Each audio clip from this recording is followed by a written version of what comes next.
রামায়ণের এক অনন্য বন্ধুত্বের নাম হল সুগ্রীব এবং হনুমান। যখন সুগ্রীব তার ভাই বালির ভয়ে ঋষ্যমুখ পর্বতে আশ্রয় নিয়েছিলেন, তখন হনুমান ছিলেন তার সবচেয়ে বড় ভরসা ও শক্তি। হনুমান এক ব্রাহ্মণের ছদ্মবেশে রাম ও লক্ষ্মণের পরিচয় জানতে যান।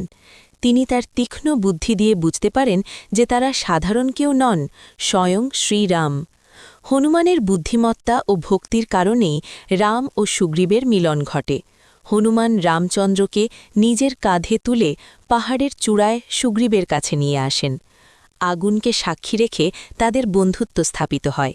সুগ্রীব প্রতিজ্ঞা করেন সীতামাকে খুঁজে পেতে সাহায্য করবেন, আর রাম কথা দেন সুগ্রীবকে তার হারানো রাজ্য ও সম্মান ফিরিয়ে দেবেন। হনুমান ছিলেন একজন সেতুবন্ধের মতো। তিনি কেবল সুগ্রীবের মন্ত্রীই ছিলেন না, ছিলেন তার প্রতিটি বিপদের ঢাল এবং সঠিক পথের দিশারি। হনুমানের নিঃস্বার্থ আনুগত্য আর বুদ্ধি ছাড়া এই মিলন হয়তো সম্ভব হতো না। এই বন্ধুত্বই রামায়ণের মোড় ঘুরিয়ে দিয়েছিল।